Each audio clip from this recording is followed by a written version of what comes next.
Vai começar o podcast do Brasil Times. Senhoras e senhores do planeta Terra, eu sou Rodrigo Fernandes, o Jacaré Banguela, diretamente do Norte das Américas, com patrocínio da Sling. Você que é brasileiro, mora no Norte das Américas, está com saudade da programação televisiva do Brasil? A Sling ajuda você nisso. Você entra lá no BrazilianTimes.com, clica no banner da Sling e aí você faz o teu cadastro, paga por mês e baixa no teu celular, na tua televisão, no teu tablet, no teu computador, o aplicativo da Sling, que você entra e acessa todas as TVs do Brasil para matar a saudade do Brasil. E também, se você tá no Brasil e quer vir para os Estados Unidos descobrir como é a vida na América, vamos conversar hoje com eles. Siga o Oliver. Tudo bem, meu velho? Fala, grande Rodrigo. Siga a Tudo bem? Kika. Tudo bom, Kika? E o bebê? Oi, bebê. Tudo bom? Siga o baby. E siga o baby. A gente vai descobrir quais as expectativas dessa criança nascer aqui no Norte das Américas. Boa, boa. Um pequeno americaninho ou americaninha? A gente não sabe ainda, né? Vamos descobrir em breve, estamos na expectativa. E, na verdade, a irmã da Kika já sabe qual que é o sexo do bebê. Ah, só vocês que já nós fizeram não um teste sabemos. e ela buscou. Exatamente. A gente viu por e-mail, né? Pra ela. Tá na mão dela, tá guardando um segredo lá. Cara, é engraçado, porque a gente conversa com ela e aí eu tento pescar algumas coisas pra descobrir. Ela fica assim, inerte, não tem emoções. Ela fala. Ela responde assim, sem emoções. Exatamente pra eu não ter a mínima ideia do que vai vir. Entendi. Se é um menininho ou uma menininha. Vocês têm alguma expectativa de... Porque o meu pai queria que eu fosse uma menina. Não que eu fosse uma menina, mas que nascesse uma menina no meu lugar. Menos pior. Agora eu entendi. Não, mas ainda tá em Porque tempo. ainda dá tempo, é isso que eu ia falar. Ainda tá em tempo. Dá pra corrigir isso aí. Dá pra corrigir. Mas vocês têm alguma expectativa? E não é julgamento tipo, puta, eu queria que uma menina nasceu um menino. Mas assim, tem alguma expectativa? Olha, eu sempre falo que não, né, Kika? Sempre digo que... Mas é mentira. Mas é mentira, ele obviamente. guarda. É claro, é igual pai e mãe que falam assim, não, meus filhos são iguais. Não, você gosta de um mais do que o outro. Ela acha Gosto. um mais bonito que o outro. Claro, né? Pai e mãe exatamente. falam isso, mas é que não quer magoar a outra criança. Exatamente. Que não foi planejada. Geralmente a criança que não foi... Brincadeira. Então, assim, a gente tá nessa expectativa. Eu digo pra você que eu acho que vai ser uma emoção maior, de repente, cuidar de uma menininha, criar uma menininha, porque eu acho que elas têm um apego maior com o pai do que um menininho. Mas... Ou seja, depois de 9 meses carregando o Kika, ele quer que essa criança ame só ele. É tipo isso. É sensacional. É o ciclo natural das coisas, né? E o menininho dizem que é mais apegado à mãe, né? Ah, então tá essa briga aí. Tem essa briga aí, tem essa briga aí. O sonho da Kika, na verdade, é quando a criança crescer, ela poder falar... olha, o dia que eu for embora... Quando a Kika puder você vai ver. falar coisas de mãe, Então, O dia né? que eu Exato. sumir, vocês vão me dar valor. Então, Exatamente. pra isso acontecer, tem que ser um menininho, porque ele vai ser mais aloprão, né? Ele vai ser mais imbecil de não saber onde tá a calça, né? Que a gente é Exatamente. imbecil, a gente não sabe onde estão as coisas. Ah, não, vai ser o dobro de meia pra eu recolher do chão. Exatamente, já não tá valendo. Já não tá valendo ser garoto. Melhor uma menininha aqui, olha aí. Olha aí, vamos ver qual é. Não, Eu, mas a eu gente tenho brinca vontade assim, também mas- de ser uma... Eu tenho vontade de ter uma filha. Ah, sério? Também. Eu acho que é um desafio incrível. Eu acho que é um desafio incrível e eu acho foda, mulher foda. Mulher incrível, mulher que vai e faz e acontece. Eu acho que ia ser incrível direcionar um ser humaninho pra esse caminho, assim, de o mundo é possível, você pode tudo. Não, perfeito. A gente Tem tem, gente escrota lá a mesma fora. percepção, cara. Mas eu isso brinco mudou assim. muito, né? Eu acho que os homens antigamente queriam ter o filho homem, era aquele orgulho de ter o filho homem. E hoje, quase todos os homens que a gente fala, não, eu queria uma menina. Eu queria uma menina. Eu acho que é Engraçado porque a percepção de como você direciona os seus filhos hoje é muito diferente do que você fazia antes, né? Antigamente Sim. eu acho que tinha um molde mais pronto para as crianças seguirem. Hoje, com tudo que a gente tem aí acontecendo no mundo, a gente tá cada vez mais livre para fazer com que nossas crianças sejam o melhor possível ali dentro do que nós consideramos importante, né? Então, Eu acho que o pensamento tá mais aberto, que talvez antigamente o pensamento era eu quero ter um filho homem pra tocar os meus negócios. Sim. E hoje eu quero ter uma filha mulher pra tocar bem meus negócios. Boa. Pior que é verdade mesmo. Eu acho que o caminho também é por aí, né? tem muito a ver com o fato de que as gerações passadas elas dependiam da força laboral dos filhos para conseguirem prosperar na vida, né? Então, por exemplo, um pai sempre teve a consciência de que se a mulher estava em casa, ter mais uma filha significa que seria mais uma filha que ficaria em casa e ter um filho significaria que é mais uma receita entrando ali dentro do patrimônio familiar, né? Hoje isso mudou completamente, né? As mulheres com certeza conquistaram o espaço delas na sociedade e, enfim, cada vez mais eu conheço mais meninas que não precisam em nada, cara, do marido delas ou coisa. Aqui nos Estados Unidos isso é muito comum, né, Rodrigo? Aqui você vê... Inclusive, eu fiz um vídeo recentemente no meu canal no YouTube falando por que os imigrantes estão se divorciando nos Estados Unidos. Eu acho que vem muito disso, do fato de que as mulheres, quando Porque chegam já conseguiram a cidadania americana. Quando chega aqui? Porque já conseguiu a cidadania americana e divorcia. Às vezes não. Às vezes, na verdade, eles se divorciam pra conseguirem o green card. É o amor à primeira visa. Boa. Eu acho que muito disso vem exatamente do fato de que as mulheres estão percebendo... Aliás, estão percebendo não. Talvez chegam aqui e ganham essa autonomia financeira maior. E, cara, não precisam de um cara pra cuidar delas. Se é que isso acontecia no Brasil. A gente conhece ainda muita gente que vem daquela situação do interior, que é mais simples, que aquela coisa mais... onde o homem sustenta a casa, a mulher... fica em casa. Mas isso era uma estrutura familiar que durou por muito tempo. A estrutura familiar do cara trabalha e traz o dinheiro, a mulher cuida da casa e das crianças. Isso é uma estrutura que durou por muito tempo, mas com a ida das mulheres para o mercado de trabalho, e isso começando a ficar cada vez mais popular, é claro, existe diferenças absurdas e muita coisa errada que ainda acontece, mas um pouquinho, aparentemente as coisas estão melhorando. E é o que você falou, que também, por favor, Kika, fale pela gente, porque também a gente fica dando opiniões sobre o mundo das mulheres, aqui tem a Kika aqui. Sobre a mulher ter esse poder de compra também, não depender do cara, ter um filho porque quer ter um filho com o cara e tudo mais. Exato. E a estrutura familiar o cara trabalha, a mulher trabalha também, os dois têm independência, eles decidem compartilhar a vida, não é um depende do outro, os dois decidem. É por aí, Kika? Eu acho que sim. Em relação ao vídeo, né, que nós fizemos, eu até dei minha opinião lá, eu acredito que já eram, porque dessas separações, né? Eu acho que já eram relacionamentos que estavam um pouco doentes no Brasil. E quando vem pra cá, os dois sim ganham a independência, não tem mais raízes, talvez não tenha ali a família, os amigos pra dar opinião e acabam se separando. Mas eu acho que já veio doente lá de trás. Mas você concorda que tem essa coisa de, principalmente as mulheres que vêm das cidades menores, com dependência financeira do homem, de alcançarem essa independência aqui e não se colocarem, assim, não prestarem mais papéis que elas nunca quiseram. De despertar para uma independência financeira e de Mas tudo, a gente né? tá falando eu acho que seria isso, famílias que vieram mais de cidadezinhas muito pequenininhas, né? Mas, por exemplo, né, já tem mulheres que já vieram independentes do Brasil e chegam aqui e se separam do mesmo jeito, né?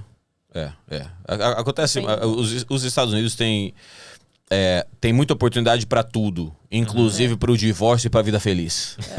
É verdade, é verdade. Esse aqui eu não tenho estatísticas, mas sem dúvida nenhuma deve ser um dos lugares com o maior número de divórcios aí na pandemia, com certeza, né? Quantos amigos nossos ou separaram na pandemia, ou casaram na pandemia, ou engravidaram na pandemia, porque você não tem muita coisa para fazer em casa, né? Depois que você assiste o catálogo do Netflix, é o quê? Filho. Filho, É o Netflix and chill.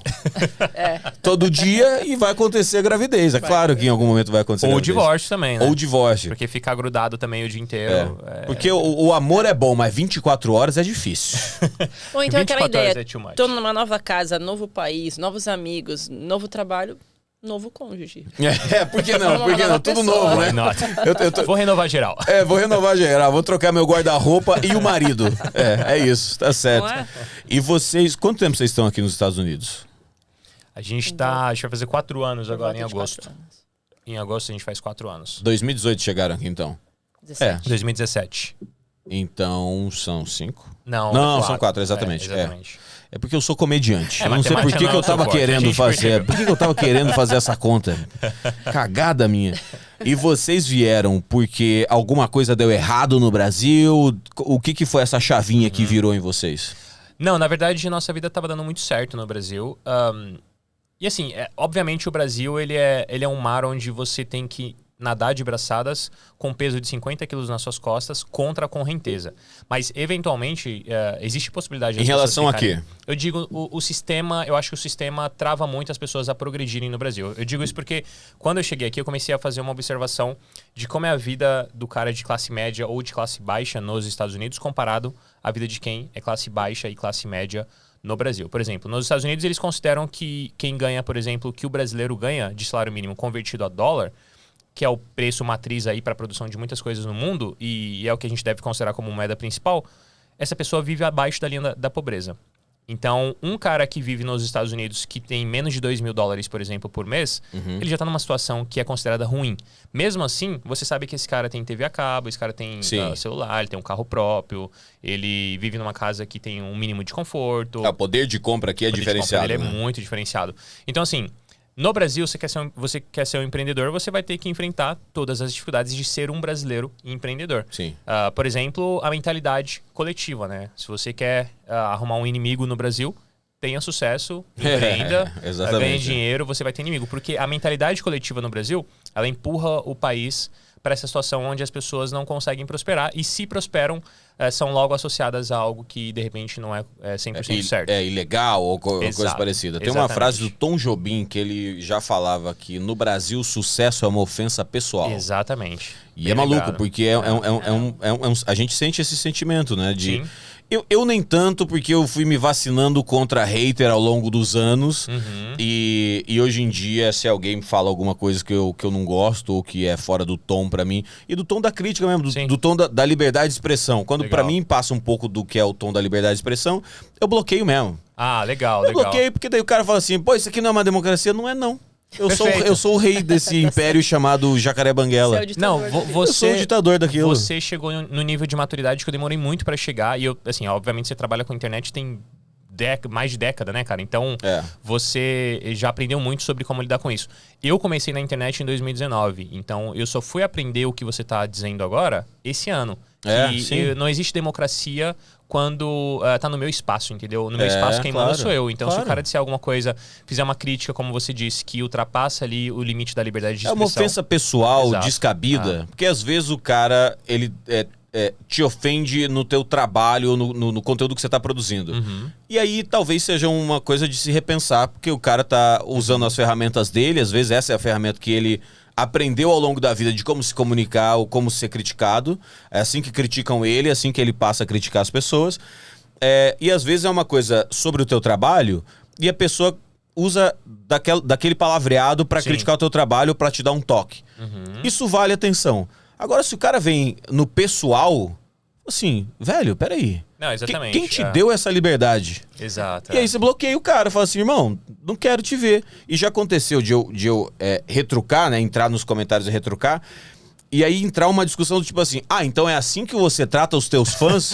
Fala assim, não, é assim que eu trato você. Exatamente. Porque a galera que gosta do que eu faço, me dá um toque se eu vacilo em alguma coisa, me ajuda a crescer, me ajuda a melhorar, porque gosta do meu conteúdo e quer que seja melhor. Esses são os meus fãs. É a crítica construtiva, agora, não é só atacar por nada, né? E o Alex falou uma coisa sensacional. Como eu vou receber uma crítica construtiva de alguém que nunca construiu nada? É isso que eu ia falar. Não é sensacional isso? Eu acho que isso aí tem que ser... tem que ser o pêndulo para você definir se aquele cara merece te criticar e você ouvi-lo ou não. Sim. Se você vai ouvir crítica de alguém que fez muito menos do que você, quem é esse cara para te criticar, sabe? Então, assim... Não, e assim, lembrando que o público comum sempre pode dar um toque de melhoria. Sem dúvida. Por mais que não tenha construído muita coisa no ramo do entretenimento ou da comunicação. Sem dúvida. A gente tá aberto pro toque. Críticas e mas o cara que vem na porrada e fala assim, é uma crítica construtiva. Não, você só quer me ofender para chamar atenção, velho. Exatamente. Valeu, um abraço. A internet, ela foi... assim, é o oásis das pessoas que têm as suas frustrações pessoais na vida real e não conseguem, de alguma forma, corrigi-las. Então, eles usam a internet para descarregar um pouco dessa energia negativa que está na vida real deles, porque eles não conseguem tratar isso no chão da vida mesmo, né? E esse é um problema, porque a gente, infelizmente, com essa situação, a gente transformou a internet... Aliás, a internet foi transformada, ou já nasceu assim, como a maior concentração de idiotas por metro quadrado, cara. A realidade é essa, porque o que eu vejo de pessoas...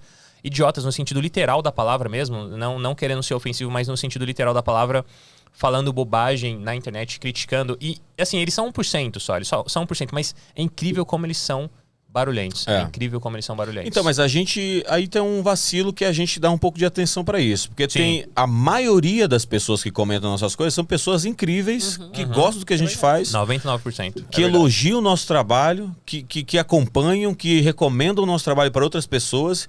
E ao invés da gente focar nessas 99% de pessoas, a gente foca no cara que foi cirúrgico na crítica. É porque machuca, Exato. né? É que machuca, mas aí vira caramba, peraí, eu tenho que combater os haters. Caramba, eu aproveito a galera que gosta de mim. Uhum. Fala assim, pô, a galera comenta, a galera manda mensagem ou manda meme pra mim, ou fala... Mas como que você era na vida real antes da internet? Depois da internet também, mas como você lidar com haters da vida real? Porque na vida real nós também temos haters, ou não? Não existe, cara. Não existe. A chance... Ó, eu tô há 17 anos fazendo o que eu tô fazendo. Eu acho que eu nunca encontrei uma pessoa na vida real que deu de dedo na minha cara e falou assim, acho o teu conteúdo um lixo. Legal. Em 17 anos, produzindo pra internet, indo pra festival, fazendo stand-up, subindo no palco. E quando você faz stand-up e sobe no palco, é verdade. A luz tá só em você. Sim. É a chance do hater falar qualquer coisa. Porque ele tá no escuro e você tá no palco. A chance do cara gritar assim, lixo! Teu conteúdo é uma merda! Isso nunca aconteceu. Interessante. Então o hater, a força dele tá na internet. Você acha que ele é cria da internet mesmo? Ele é um parasita. Ele só existe no meio internet. O parasita precisa de um organismo vivo para sobreviver. Esse é o hater. Ele precisa de um organismo vivo, que no caso dele é o organismo virtual. No mundo real, o que já aconteceu, e eu lembro de um cara tirar uma foto minha de longe, publicar, acho que no Twitter, me marcando, falando assim, olha lá o escroto do Jacaré Banguela. Caramba. Assim, velho, você percebe o quão bunda mole você é? Que ao invés de ir ali falar comigo, falar assim, acho você um escroto, o cara tirou uma foto de longe e me marcou no Twitter. Não, isso Então é ele incrível, continua sendo o parasita. Ele é o hater que ele usa da internet pra sobreviver. Ele depende da internet pra conseguir transmitir a mensagem dele. Ele não existe no mundo real. Eu fico ele existe no mundo real, mas no mundo real ele é um bunda mole. Exatamente, ele é um fracassado na vida real. Eu concordo com isso. E aqui que esses tempos atrás ela fez o diagnóstico da minha situação, que foi o seguinte: o seu problema é que você nunca teve ninguém que não gostou de você e você foi pra internet e descobriu que existem pessoas que não gostam de você. Cara, o Chico Buarque, velho. Você já viu o vídeo do Chico Buarque falando sobre isso? Não. Pô, peraí, cadê? Vamos botar o áudio disso, Gui. Quer ver, ó? Chico... Deixa eu abrir aqui. Esse aqui. Chico Buarque e a internet. Aqui, Chico Buarque e a internet. Olha que coisa mais incrível. Porque hoje em dia essa coisa de internet, as pessoas falam o que vem à cabeça, né? E a primeira vez que eu vi isso, eu não sabia como era o jogo ainda. Eu fiquei espantadíssimo. Falei, o que estão falando?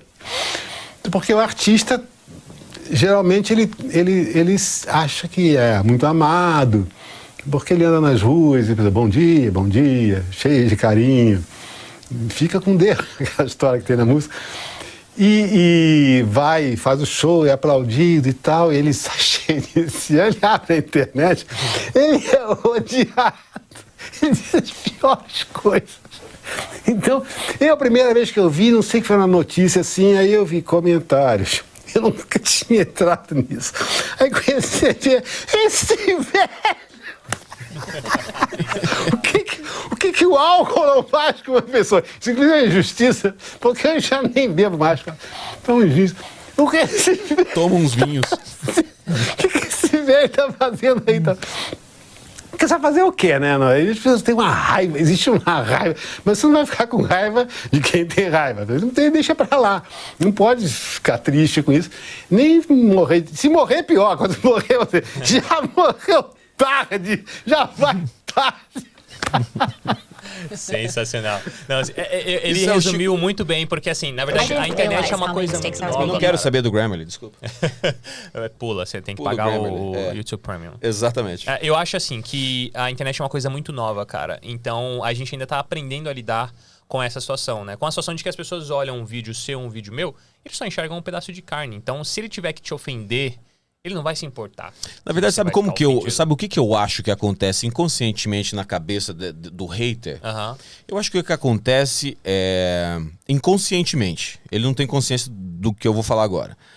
Ele tem uma certa inveja do teu sucesso, ou mesmo que você não tenha milhões de acessos no YouTube ou no Instagram, ele tem um pouco de inveja do que você está fazendo, e a maneira que ele vê de vocês estarem no mesmo lugar é derrubando você. Porque tem aquela máxima, né? Como que é de jogar xadrez com pombo? que é discutir com um idiota é a mesma coisa que jogar xadrez com um pombo. Ele vai derrubar as peças e sair voando e você vai ficar puto. Então, assim, não jogue xadrez com pombos.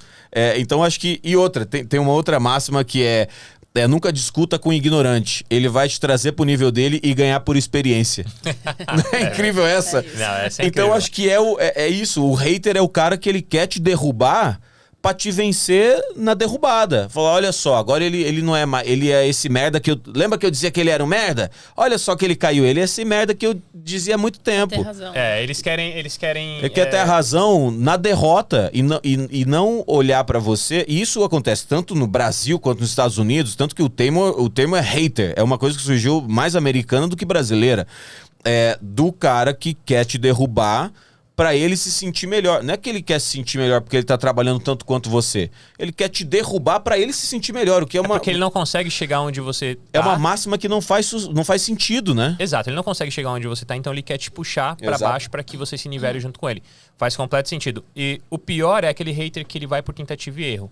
Ele não tem certeza do que ele tá falando, mas ele vai te acusar mesmo assim, com a possibilidade de estar certo lá no futuro. Mas se ele estiver errado, ele nunca vai corrigir o que ele disse. Porque eu tô dizendo isso porque na comunidade brasileira dos youtubers que fazem vídeos sobre Estados Unidos, existe esse tipo de comportamento. O pessoal que joga o seu nome assim num vídeo, fala mal de você, coloca a sua cara na thumb, sem ter certeza que aquilo que ele tá acusando, ou na verdade nem te acusando, mas levantando a possibilidade de alguma coisa estar errado com você, Sim. sem a certeza. E quando se prova que você não tinha nada de errado, eles não voltam pra corrigir. Mas isso, Porque não foi, isso é o entendeu? jornal, cara.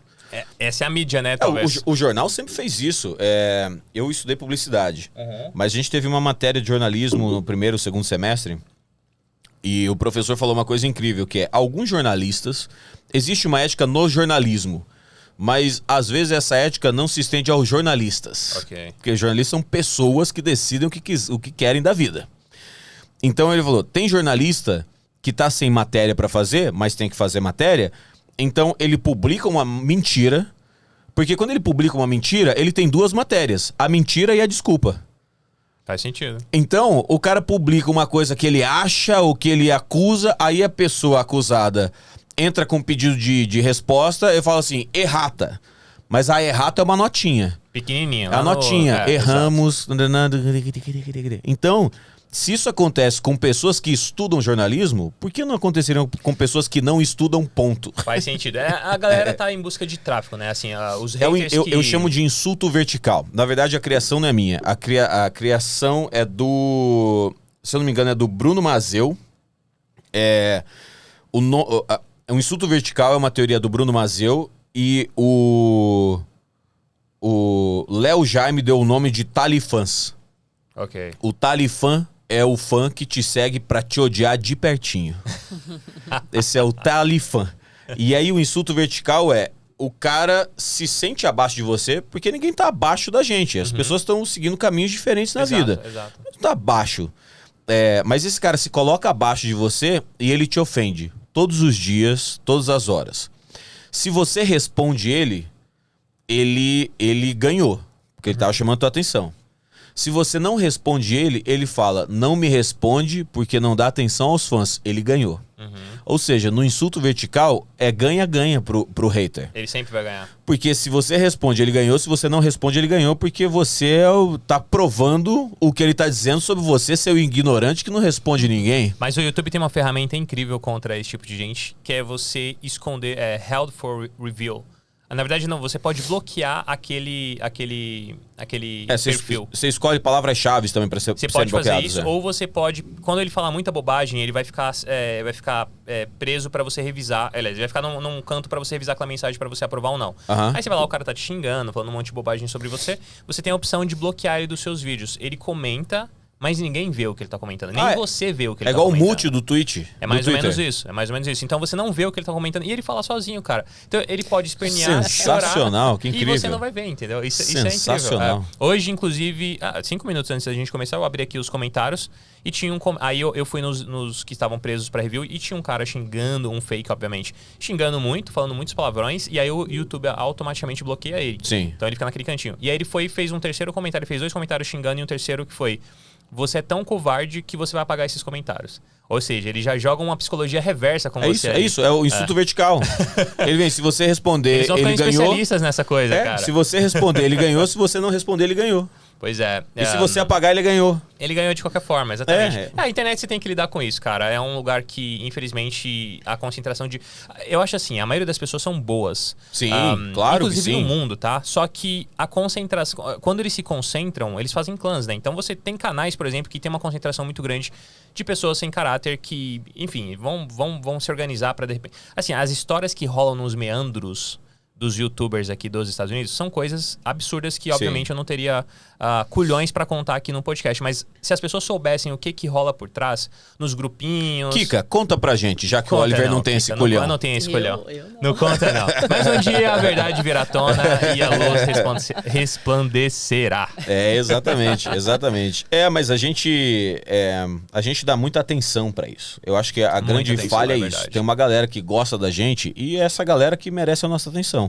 Sim. A galera que gosta da Eu gente é que acho merece a nossa atenção. E também acho que a gente conversou sobre isso quando a gente foi jantar da vez passada, Aham. que eu preciso aprender a lidar com problemas maiores. Então, se eu passar o meu tempo lidando com pessoas xingando no YouTube, eu não vou me preparar pra dirigir um longa-metragem americano como eu me preparei pra dirigir um longa... Porque eu precisava resolver problemas maiores do que a galera me xingando na internet, A verdade é que cara. o hater não é um problema. Ele só é um problema quando você ativa ele como um problema. É claro. Senão ele é só um hater Claro, falando, claro. entendeu? Então, assim, eu acho que vai muito dessa consciência que você já tem, talvez pelos seus anos de experiência, e que eu estou tentando desenvolver. Porrada. Você aprende a ter casca. Exato. Você vai criando cicatrizes, né?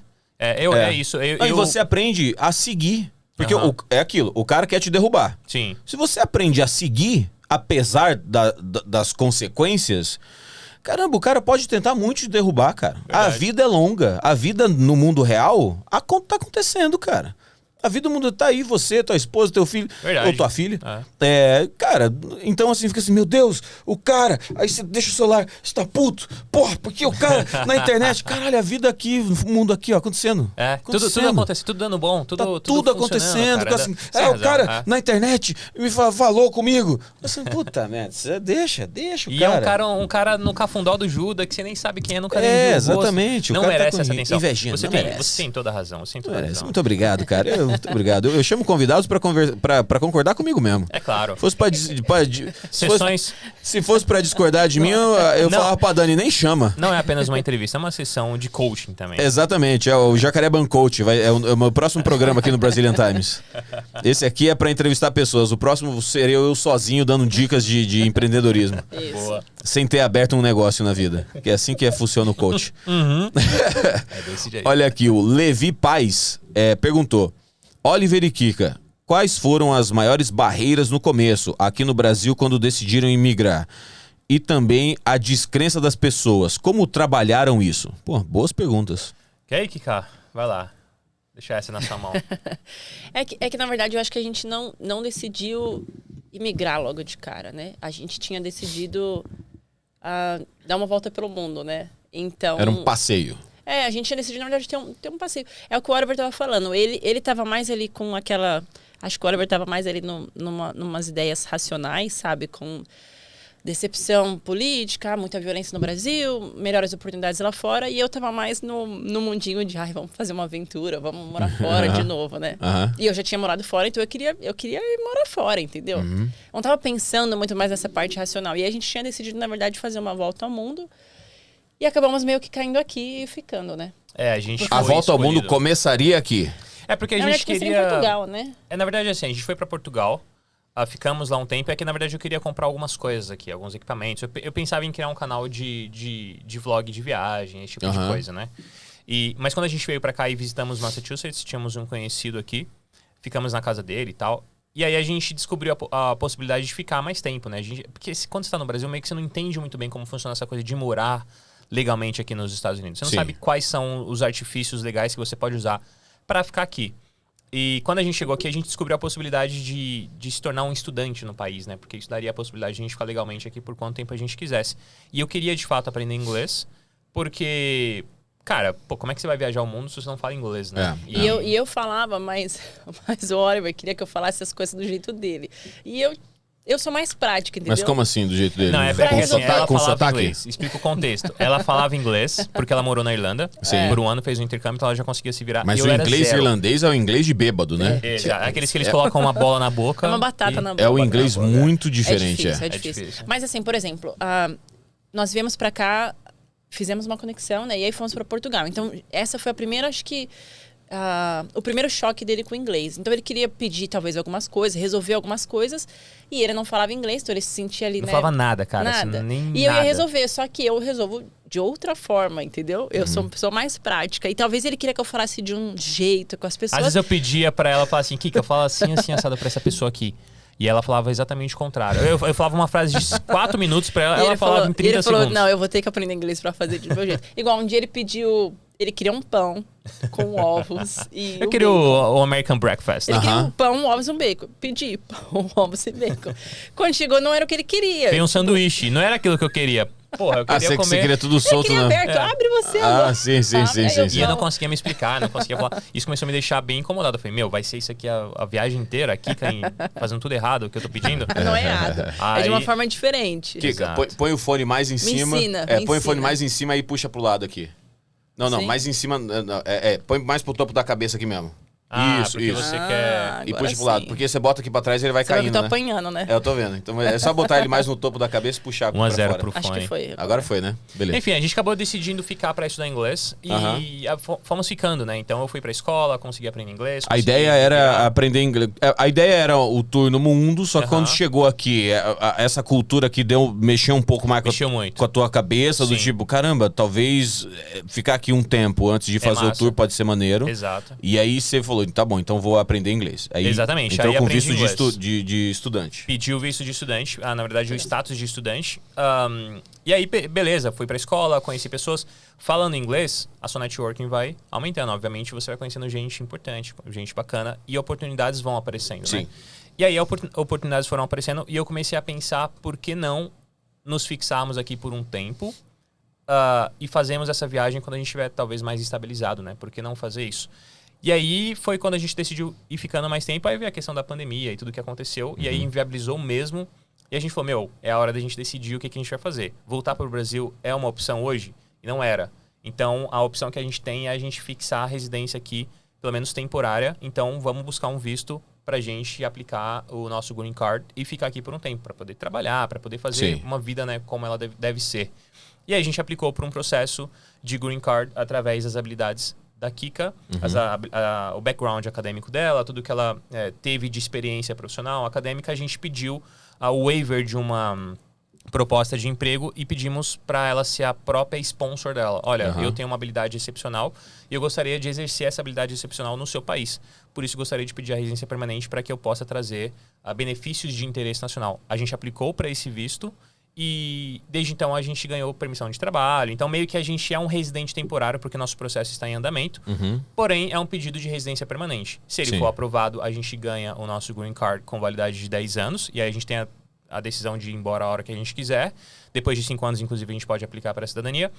E se ele for negado, a gente tem que decidir o que a gente faz. A gente recorre, aplica para outro processo ou vai embora para Vai outro pra lugar. que Portugal, também é uma ou vai opção. pra Europa e Exato, tal. Sim. Exato. E tem uma coisa interessantíssima aí nesse processo que foi, vocês vieram e a ideia era tentar pelas tuas habilidades, né? Pelo que você já tinha feito no Brasil. Na verdade, a ideia era aplicar pelas habilidades dela, porque eu não tenho muitas habilidades. Ah, ok. Na verdade, assim, Não, mas o meu perfil é não vai muito para esse visto que a gente aplicou para ela. É que a coisa curiosa desse processo daqui, que é que ela é formada em biologia, não é? Isso.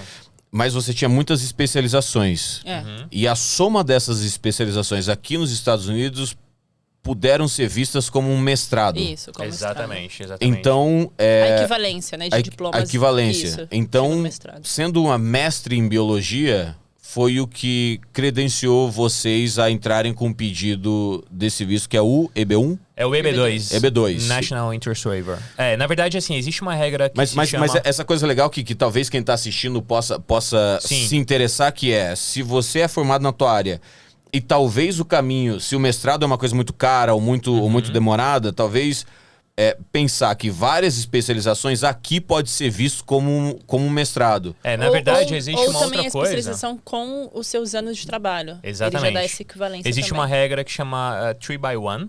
3x1 rule, que diz que a cada 3 anos de experiência que você tem na sua área é equivalente a 1 ano acadêmico dentro da sua profissão. Então, cada 3 anos de experiência da Kika no Brasil equivaleram a 1 ano de graduação.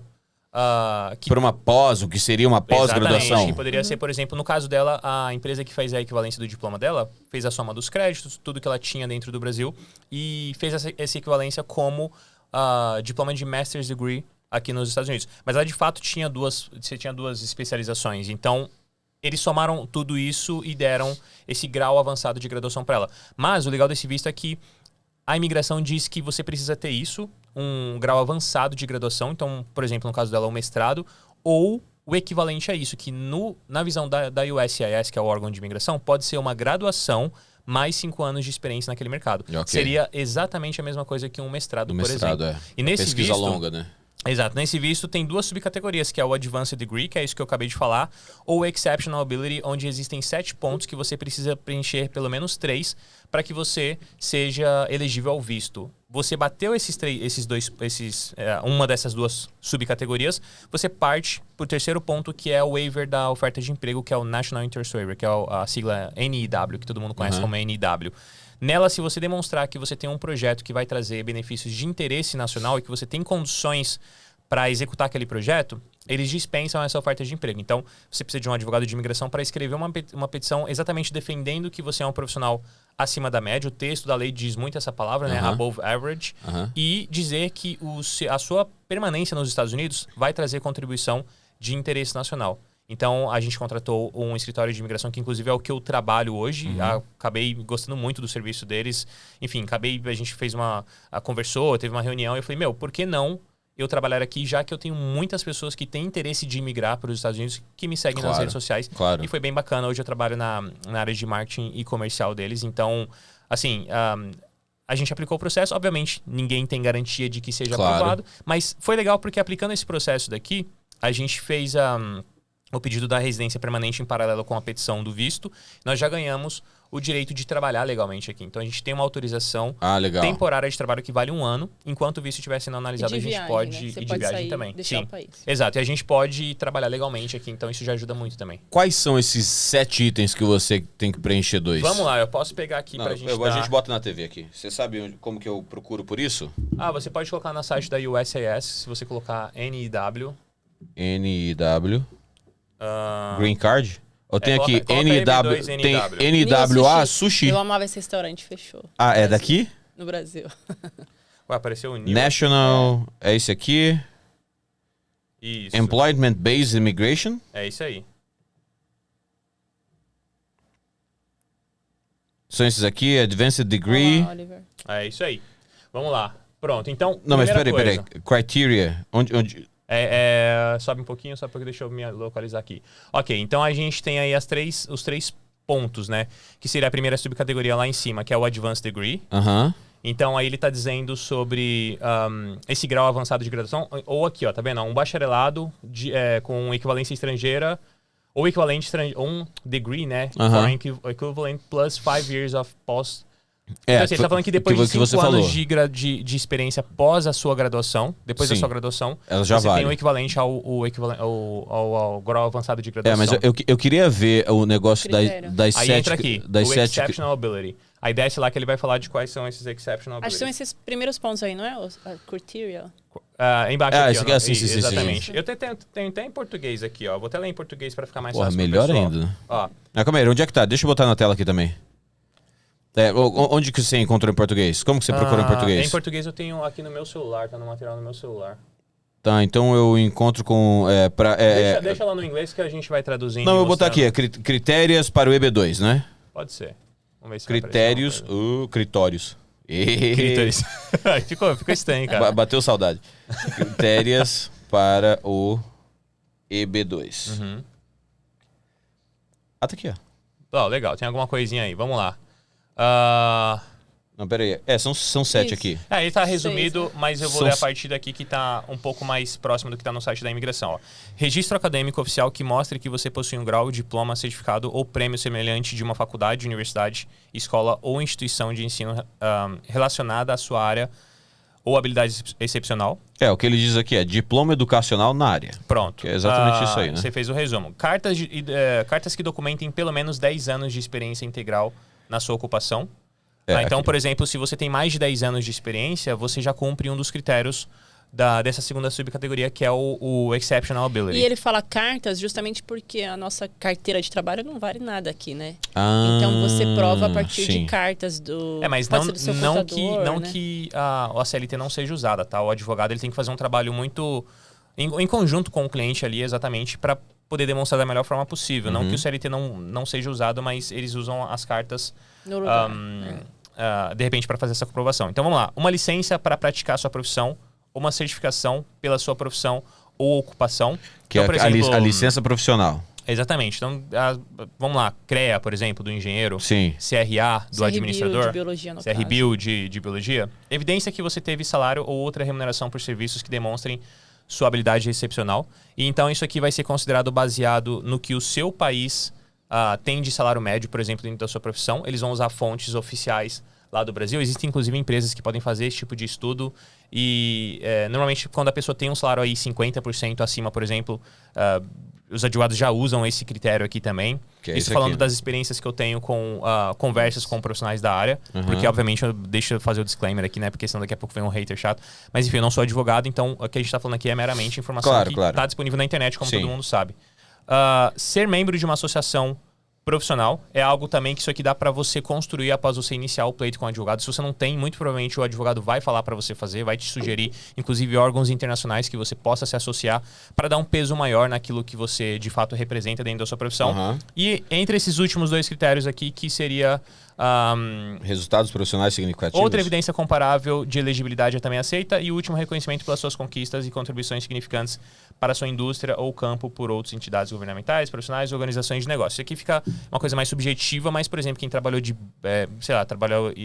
quem participou de alguma banca julgadora, teve algum grande prêmio, publicações na mídia. De repente, isso aqui fica mais aberto para o advogado poder brincar ali com o que ele pode apresentar de acordo com o que o texto da lei diz. E você falou, né, para evitar hater e você falou assim, é importante procurar um advogado para te orientar tudo. E a gente está vendo isso aqui no site da Bicalho, consultoria legal. Acabou de ganhar um jabá de graça aí. Não, a gente acabou de ver coisas que estão num site de consultoria justamente legal para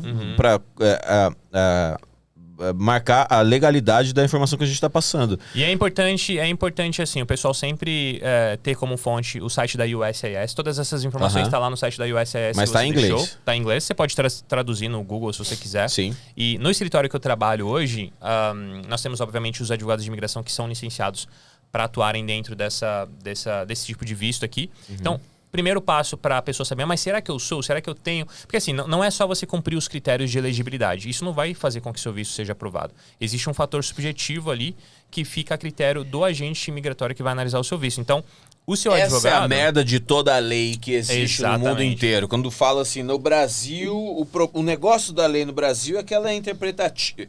O negócio da lei no Brasil é que ela é interpretativa. Vai do juiz decidir se aquilo... Tanto que no meu caso, como comediante, depende do juiz dizer o que ele acha que é a liberdade de expressão e o que não é. Tem juiz que já determinou para comediante que foi processado por piada que falou assim, não cabe à justiça decidir a elasticidade do humor. Ô, louco. Mas também já teve juiz que falou assim, não, isso foi uma ofensa e isso tem que ser processado. Então não existe... aqui nos Estados Unidos existe a liberdade de expressão. Isso é mais tranquilo, né? Isso é uma lei de liberdade de expressão. Inclusive tem é uma emenda, né? É a primeira emenda. Um dos pontos da emenda, exatamente. Das emendas da Constituição. Que o Dave Chappelle, que é um comediante americano, ele tem uma piada boa que ele fala assim, a primeira emenda é o direito à liberdade de expressão. A segunda emenda é o direito ao porte de arma para quando a primeira não funciona. É uma boa estratégia, né? Já foi ali subsequente. Exatamente. Mas é uma coisa que está na Constituição. Então, é o que você falou. Tem os 7 itens aqui. Você pode cumprir os 7 E isso vai garantir que você vai conseguir um green card de 10 anos? Não.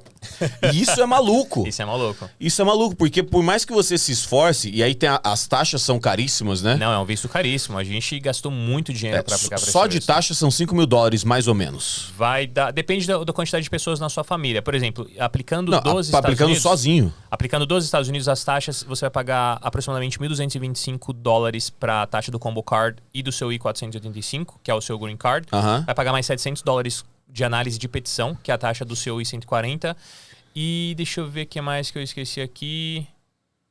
Não são só $2.000. Vai dar, no seu caso, se fosse sozinho, por exemplo, daria mais ou menos isso aí, $2.000. Ah, ok. Eu acho que eu não esqueci de nada, não. Acho que foi... Uma amiga minha... Só pra pagar o documento, a Essa é a documentação. taxa que o governo vai pagar para analisar o seu processo. Aí fora advogado e os escritórios e tudo mais... tem um custo maior. Tradução, vai uma grana. É porque a tradução também é uma grana, porque tem que ser... A tradução tem que ser feita por alguém que tem o registro no governo... Juramentada. Juramentado. Uma amiga minha, que ela é produtora de peças de teatro e ela tá morando em Nova York, ela entrou e pagou o escritório e tudo mais. Eu falei, pô, como é que é? Eu tava interessado, né, há um tempo atrás. Ela me mandou o PDF dela de 500 páginas. E eu falei, é por aí? Uau. Ela falou, é por aí. Porque você tem que mandar a matéria do jornal ou do site que falou de você. Aí você paga essa pessoa juramentada pra fazer a versão disso em inglês. E aí, um histórico de por que esse site ou esse jornal que você saiu tem relevância na tua cultura. Porque você não pode sair no blog do Zezinho Exatamente. E falar, olha só, o governo americano, olha uma matéria sobre mim aqui no blog do Zezinho. Olha a minha relevância aqui na minha área. Não vale. Exato. Então ela pegou lá do Correio Brasiliense, ela é de Brasília, do jornal aqui, do recorte do jornal, o escaneado do jornal, e eu fiquei assim, meu Deus, será que eu saí em tantos lugares assim pra entrar com o meu pedido? Eu comecei a ficar meio nervoso, porque... São 500 páginas. Sim, não, e na verdade, do processo, assim, pra ver se vai sair. No escritório, às vezes eu entro na sala da doutora Carla e ela tá revisando os processos, porque tem uma equipe que vai montando o processo, porque você vai anexar cartas que comprovem, inclusive referrals, né? Pessoas falando sobre você, te referenciando. Sim. Você vai ter estudos e projeções econômicas para defender como a sua atuação dentro do mercado americano vai trazer contribuição de interesse nacional. Você vai ter a parte de reunião de documentação, tradução e tal. Só que quando você vai colocar no final, com a petição que a doutora Carla vai escrever sobre você, a sua defesa em si, com as provas do porquê você é aquele profissional acima da média, pode chegar a 1000 páginas fácil, cara. Então, assim, a gente tá falando de um calhamaço de papel assim, ó, desse tamanho. Nossa, foram 2 blocos assim. Mas não necessariamente tudo isso vai ser traduzido, tá? Porque muita informação já vai ser trazida em inglês. Então, assim, a gente fala pro cliente que normalmente, em média, vai dar uns $600 de tradução. A gente tá falando de uns $600 de tradução. Depende de quantos diplomas também a pessoa tem, né? Por isso que tem que ser analisado por faculdade de Publicidade e Propaganda na Unic Universidade de Cuiabá, que é uma faculdade que nem existe mais, que ela foi comprada pelo grupo Uni. Mas você tem seu diploma de lá ainda? Eu tenho, tenho. Mas assim, tem o carimbo lá, Unic, Universidade de Cuiabá. Aí a Unic foi comprada pelo grupo Uni. Aí o grupo Uni foi comprado pelo grupo Croton. Ou seja, a Unic existe, mas meio que não existe. Ela tá apagadinha, mas tá lá em algum apagadinha, lugar, né? ela tá no... E quando foi que você se formou? Eu me formei em 2009. Entrei na faculdade em 2003 e formei em 2009. Se você fizer as contas, você vê que não dá 4 anos. 4 anos? Não dá. De 2003 a 2009, dá um pouco mais de 4 anos, porque o caminho foi um pouco difícil. Muitas noites no bar da faculdade. Não, na verdade, sabe o que aconteceu, cara? Eu fui estagiar na Globo. Eu morava em Cuiabá, no Mato Grosso, tava fazendo faculdade. Apareceu a oportunidade de eu estagiar na Globo, no Rio de Janeiro. Eu fui.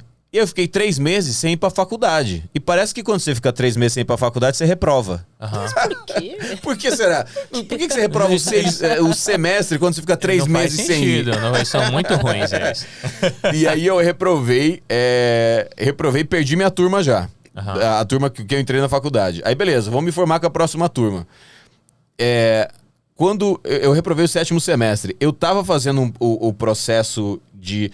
No curso que eu fiz, no 7º semestre você faz uma monografia de marketing E no 8º semestre, uma monografia de propaganda, porque você se forma como marqueteiro e como publicitário.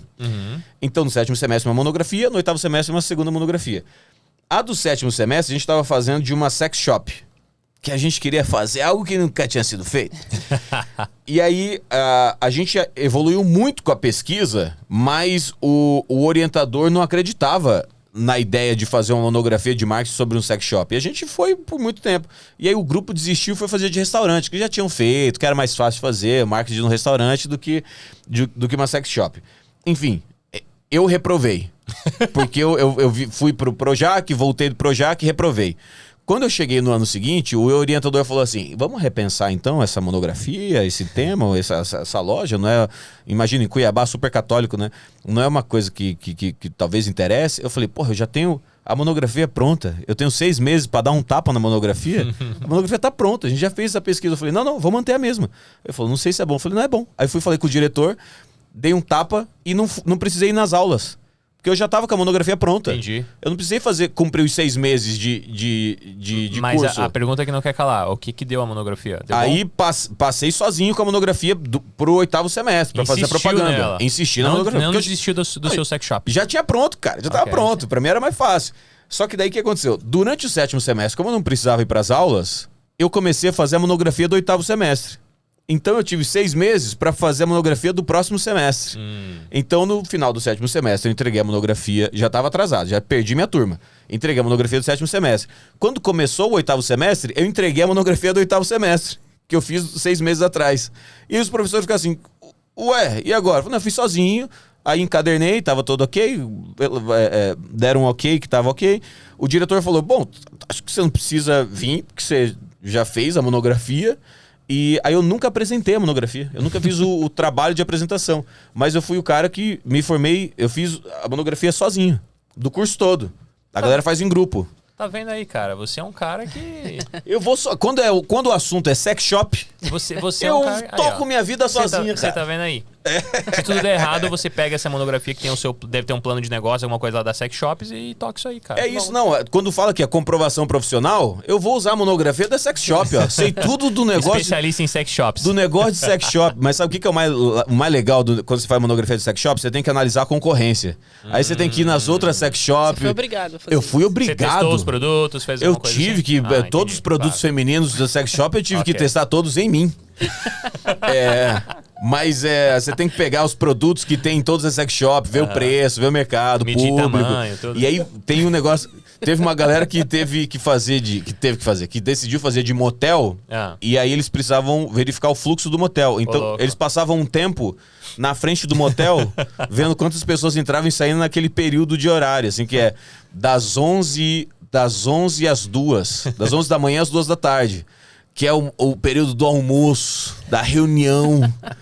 Falou que é Perigoso isso que é daí. quando mais bomba o motel é de 11 da manhã às 2 da tarde. Cara, E imagina a preocupação de quem todo dia ia no almoço e na reunião com uma secretária diferente ou um secretário É diferente. isso. E passa e tem um cara com a pranchetinha sempre notando. Cara, esse cara aí deve ser um... Esse detetive deve ser um particular. detetive da minha mulher, do meu marido.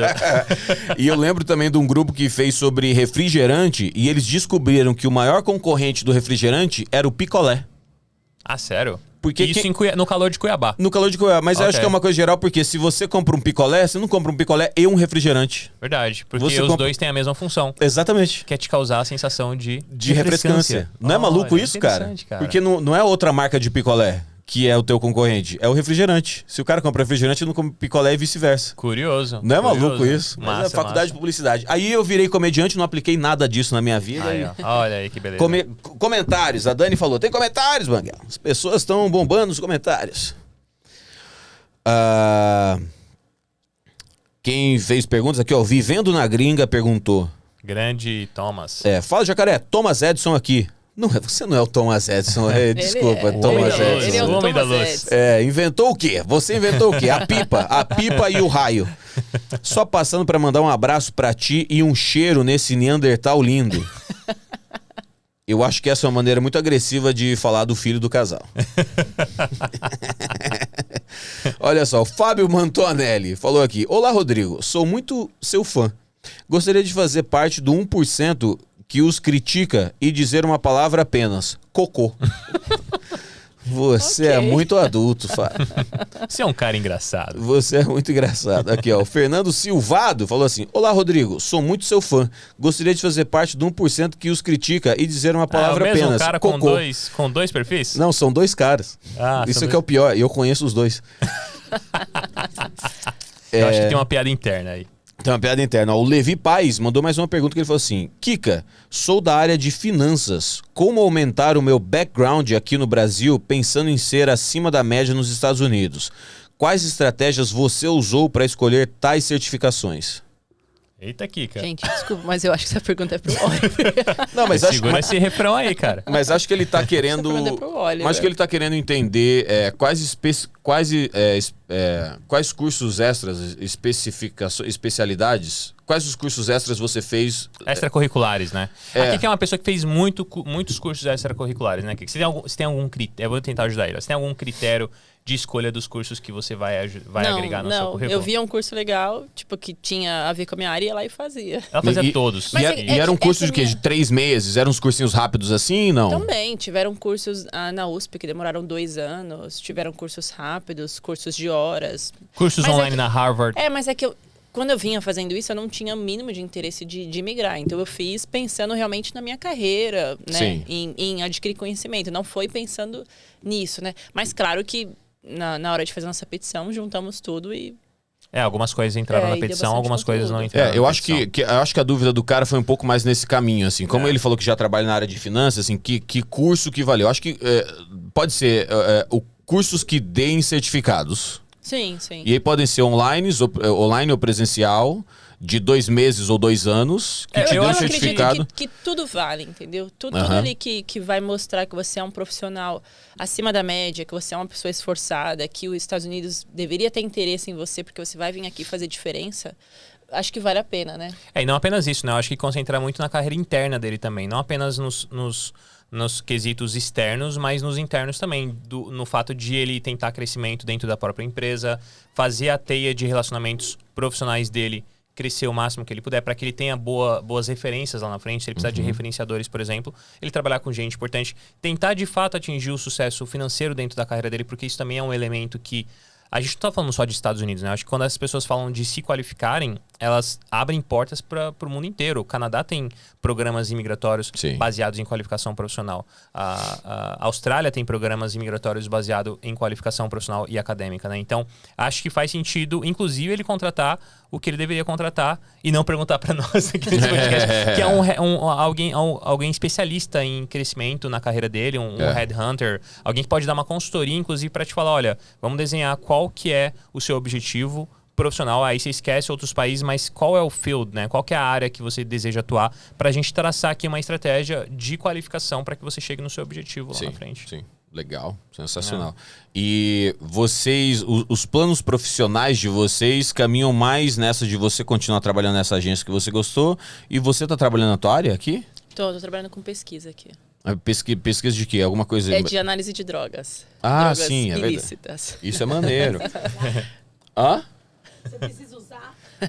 Você precisa Não usar a droga, não. Você Ela precisa testa analisar drogas. quem tá usando, né? É meio CSI, assim, a gente fica falando, porque eu tenho, claro, a parte de pesquisa interna, né, que eu trabalho em casa remotamente, mas tem a parte que eu vou até as delegacias e realmente eu recebo os pacotes com drogas e o formulário todo falando de onde veio a droga, o que aconteceu, se teve uma overdose, e a gente faz análise química da droga mesmo, porque...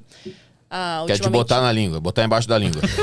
É análise química. Análise química da droga, pega cocaína, bota na ponta da língua. Se amortecer, Quase isso. se amortecer. Porque eles colocam coisas que, por exemplo, não vai te fazer mal, eles colocam até leite em pó. E colocam coisas que vai te fazer muito mal, que vai Que fazer você danadinhos, chegar... eles colocam leite em pó na droga. Leite em pó, açúcar, várias Pra dar mais coisas. volume? Você que entende mais de drogas, ô Jacaré. Não, É pra isso? na verdade, eu entrevistei Pra dar um um cara. gosto mais gostoso. Eu entrevistei um cara que entende muito de drogas. Aham. Eu tava tentando lembrar o nome dele enquanto você tava falando. Ele é um cantor. Não. O cara do Brasil. É o. Puta, é um cantor. Cara, o cantor Cuidado, que imita. vai falar nomes. Não. aí. É um Entendeu? cantor. É um cantor que imita cachorro, cara.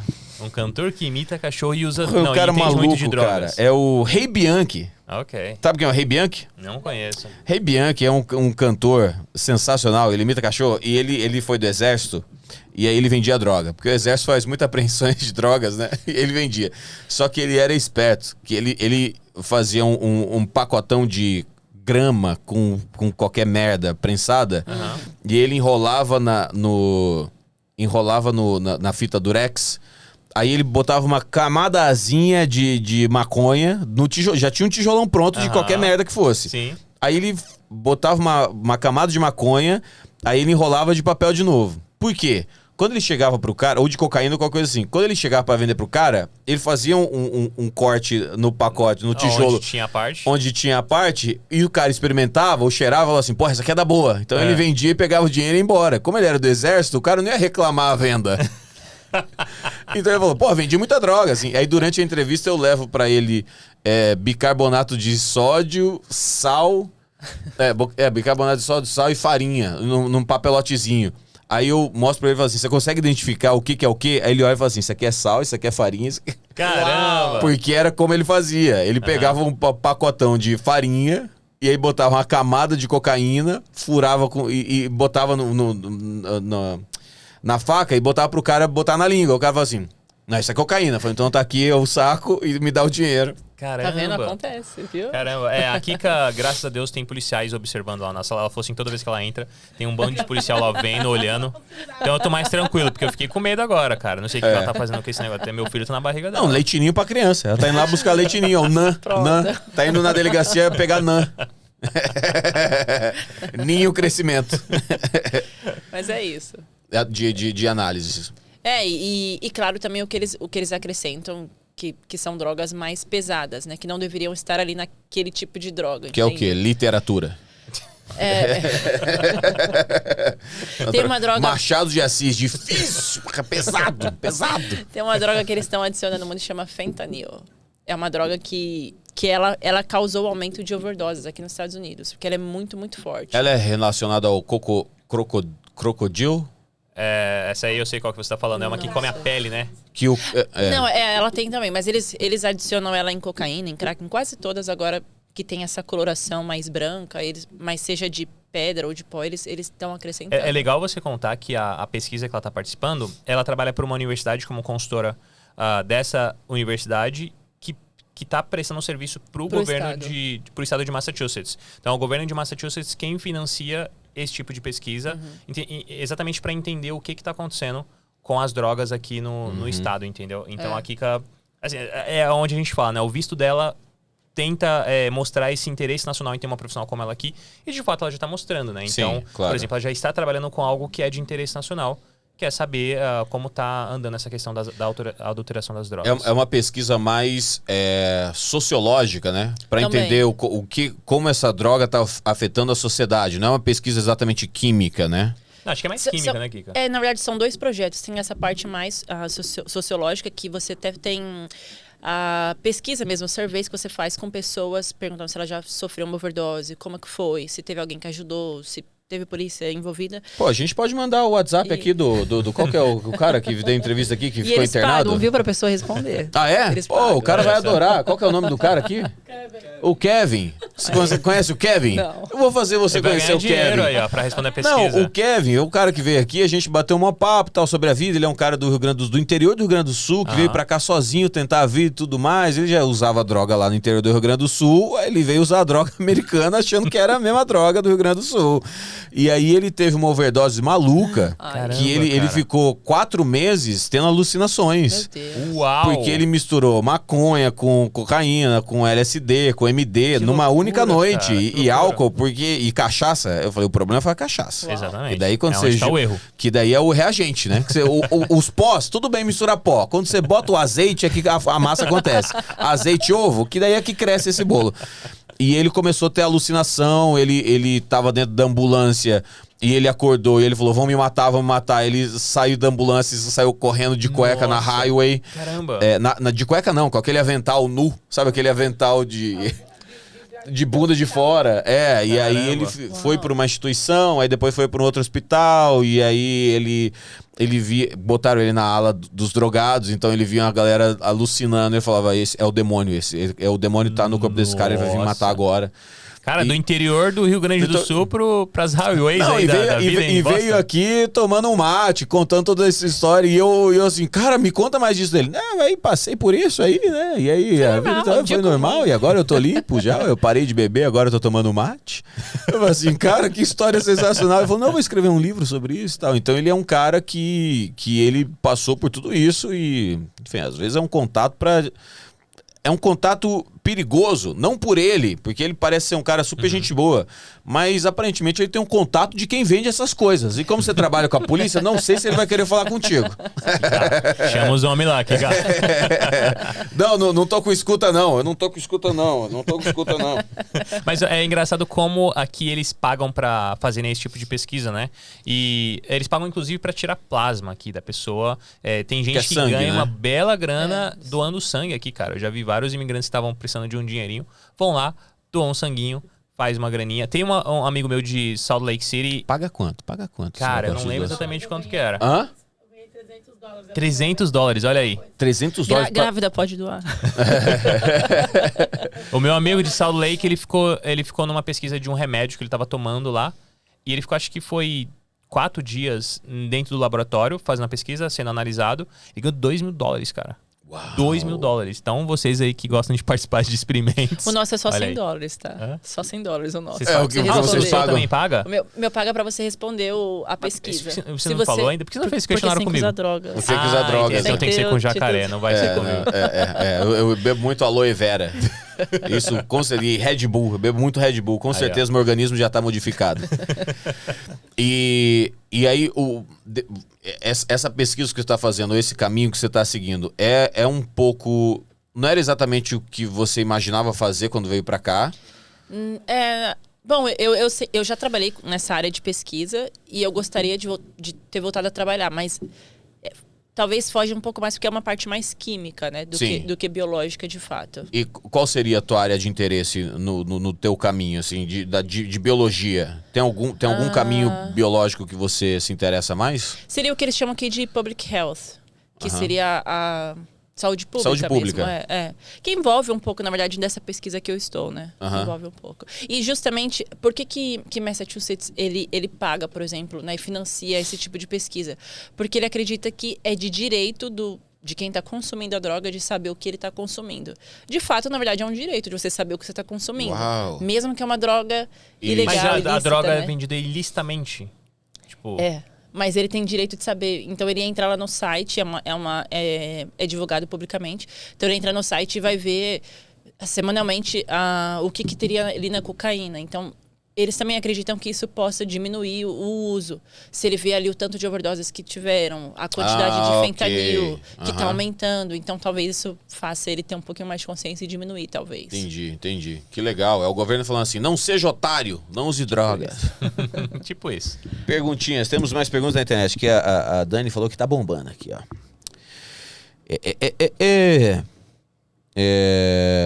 Falando sério, disse o Fernando Silvado. Vou pular a pergunta dele.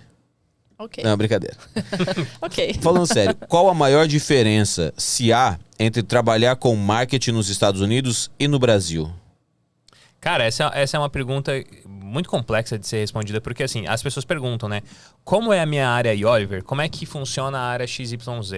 E é difícil dizer, porque, assim, eu não tenho tanto contato com as pessoas que estão trabalhando nesse tipo de área, né? Já que o meu trabalho, ele é muito mais focado ali na parte migratória. O escritório que eu trabalho, a gente faz o processo migratório do cliente e oferece para ele uma assessoria gratuita de headhunters que vão ajudar ele na recolocação profissional.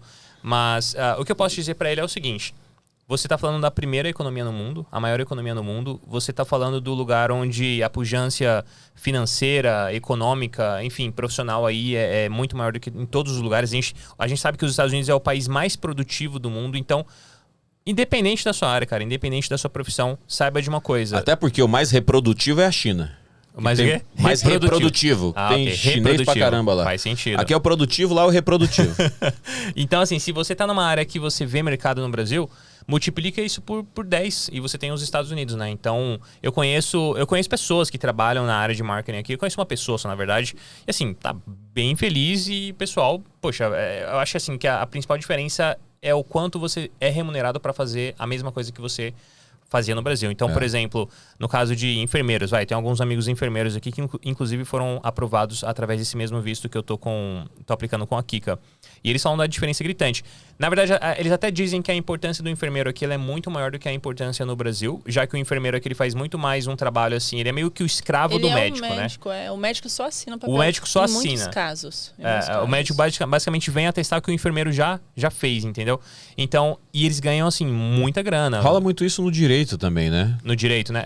Os legal assistants. O cara que faz todo o processo e o advogado... Ele revisa e assina, né? Até porque assim, por exemplo, nesse processo que é o visto EB2, ele é um processo administrativo e não apenas... A gente não está falando só no âmbito imigratório, né? Porque tem sim a parte da defesa que o advogado ele precisa analisar o texto da lei para entender quais são as brechas que ele vai usar, quais são as defesas que ele vai colocar dentro da petição daquele cliente.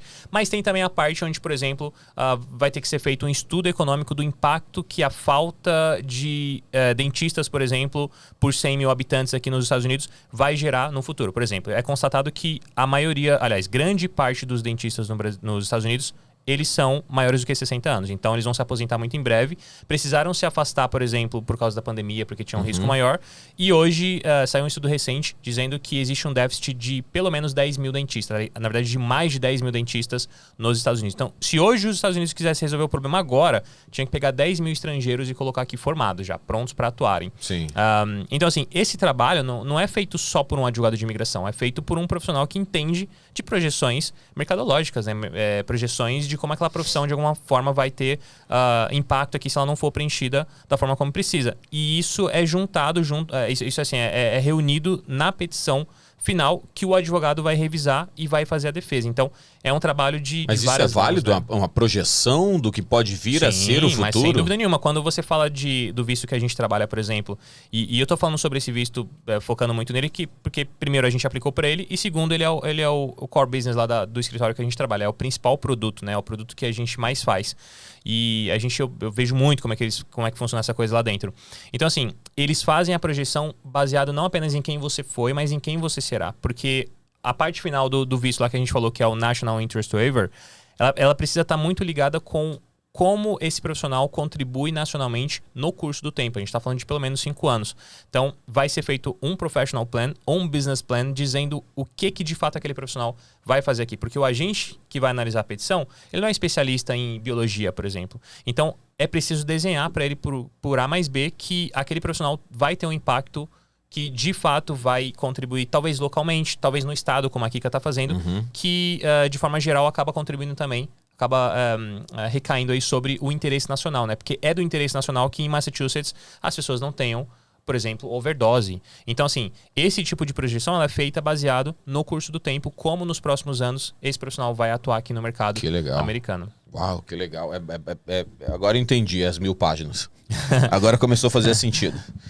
Olha só. Mais algumas perguntas, a gente está chegando no fim disso aqui já. A Mabel Almeida disse: fiz a mudança do visto como vocês. Tenho 2 graduações, economia e contábeis, além de 2 especializações, math e finanças. Math é de metanfetamina ou de matemática?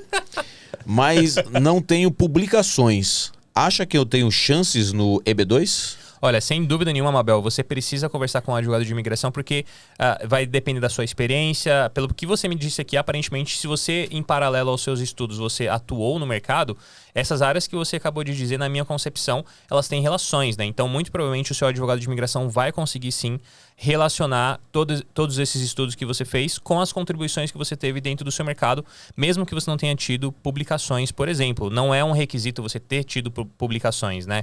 Então, esse é um dos pontos que podem ser usados ali dentro da sua petição, mas não somente ele. O interesse nacional não vai estar ligado somente ao que você publicou. Então, o que eu te oriento a fazer? Manda o seu currículo para a gente fazer análise lá dentro do escritório. Se você me segue aí, você deve ter acesso ao e-mail, tá lá no meu Instagram também. Manda o seu currículo, a doutora Carla vai analisar. Se ela entender que faz sentido a aplicação do visto para você, ela vai te dar o legal advice dizendo que de fato esse visto pode ser um visto para você também. Sensacional. E pra gente encerrar aqui, O Fernando Silvado, ele é do exército americano, apesar de ser Legal. brasileiro. Ele falou o seguinte: o fentanil é um dos remédios para dor que o exército usa para substituir a morfina. É extremamente eficiente no campo de batalha. O remédio é só 200 microgramas. Pergunta para Kika quanto que tem... Quanto quem tem OD usa. O que é OD? Overdose? Qual que é o número? OD. O que o cara tem que usar pra dar overdose, é isso? Eu não sei o que é OD. Ô, Fernando, aí você usou de coisas aí que a gente não entendeu. Overdose mesmo. Pergunta pra Kika quanto que quem tem overdose usa. Não sei dizer quanto que ele tem, quanto que ele precisaria consumir para ele usar. Até porque, de novo, o nosso lado... Depende da proporção, né? E a gente nunca pegou só fentanil, a gente pega fentanil misturado com outras drogas. E aí depende muito de quanto a pessoa também utilizou da outra droga, nessa mistura das duas. Dá pra testar também, ir testando, vai colocando mais e puro, vai vendo se dá overdose. Ele falou que ali é 200 miligramas... 200 miligramas para resolver, para já resolver, né? A dor no exército, com certeza, numa proporção que é apreendida, os caras não botaram só 200 miligramas. Sem dúvida não. Sem dúvida não. Deve ser alguma coisa bem acima disso aí. Para dar um grau. O que no Brasil acho que seria correspondente a uma latinha de pitu, a cachaça. É o ponto por que dá exemplo, a brisinha. De 10 casos que a gente pegava no passado, talvez 1, 2 eram de overdoses. Hoje, com esse aumento do uso da fentanil, a última vez que eu fui na delegacia, de 10 casos, 7 foram overdoses. Ok. Tá aumentando muito. E, tipo, acho que foram uns 4 fatais. Uau! Overdoses fatais. Então, tá aumentando bastante, né? Por causa do uso dele. A gente brinca muito, assim, mas é um problema, né? Muito sério que eu tenho observado aqui nos Estados Unidos. Eu nunca tinha convivido numa sociedade que usasse tanto drogas, assim. E pela galera que eu vejo, no ciclo social que eu participo... É porque você não é artista, né? Exatamente. Se fosse artista, se né? você frequentasse os camarins que eu frequentei, você ia falar assim, ok, é uma questão de sociedade. É uma questão de grupo social. A galera que, assim, usa bastante... Inclusive no Oregon, eu acho que recentemente eles aprovaram o uso livre de drogas lá, e de vários tipos e tal. Aqui em Massachusetts, por exemplo, eu sei que a cannabis, né, para uso recreativo, ela é liberada. Mas eu não sei de outra droga aqui que seja liberada em Massachusetts. Parece que no Oregon a droga mais pesada lá é o country music. Que é liberado. Isso, cara, não fala isso não. Você vai apanhar, cara. Eu gosto de country, cara. Mas é só piadinha, galera. Olha só, Sling, ok, Dani. Eu preciso falar da Sling. A Sling é a grande apoiadora, patrocinadora desse programa. Se você é brasileiro, sente saudade da programação da TV brasileira aqui no Norte das Américas, você entra no site do BrazilianTimes.com, clica no banner da Sling, faça o teu cadastro, baixa o aplicativo para os seus devices, que você que mora aqui já sabe o que é devices, mas você que está no Brasil e ainda não sabe, é o teu computador, é o teu tablet, é o teu celular, é o teu laptop, que a gente chama no Brasil erroneamente de notebook. Que o notebook é um bloquinho de notas de papel. Aqui é laptop. Aí você baixa, instala e assiste toda a programação do Brasil aqui no Norte das Américas legalmente pela Sling. Então acesse BrazilianTimes.com, clica no banner da Sling e se divirta. Assim como eu me diverti muito com vocês três aqui. Pô, garoto. Muito obrigada. É isso aí. Obrigadão pelo convite. Foi um prazer estar aqui com você. Muito obrigado. Obrigado, bebê. Eu acho que foi bem como eu posso dizer, acho que foi bem, trouxe luz para brasileiros que têm vontade de imigrar, o pessoal nos comentários falando muito sobre as próprias graduações, e se pode aplicar ou se não pode aplicar, ou o Fernando que está super interessado em usar droga. Então, muito obrigado, Fernando, também. Eu acho que foi uma grande entrevista e eu gostei muito mesmo desse segundo papo, que o primeiro foi uma pré-entrevista e agora foi entrevista valendo. É isso aí, a gente gostou bastante também. Quero agradecer vocês, ao Brazilian Times, por ter nos convidado e parabenizá-los, né, por esse trabalho incrível que vocês estão fazendo. Desejo muita sorte nesse projeto. Sei que vocês estão começando agora, mas eu já tenho certeza que vai explodir, porque é muito bom. Até porque tem uma garrafa de Fireball ali. Oh, se não explodir de um jeito, você bota fogo que explode de outro. Eu ganhei do Walters, que é uma das melhores entrevistas que eu fiz. Eu vi, vocês beberam quase um quarto do Fireball. Exatamente, porque eu fiquei bem bêbado. Foi ótimo. Sensacional, muito obrigado. Obrigada. Senhoras e senhores, do Norte das Américas é uma produção do Brazilian Times, que tem direção geral do Júnior Paiva, da Lili Paiva, produção da Dani Deg, direção técnica do Guilherme Nascimento. Eu sou o Rodrigo Fernandes, do Jacaré Banguela. Um abraço pra vocês.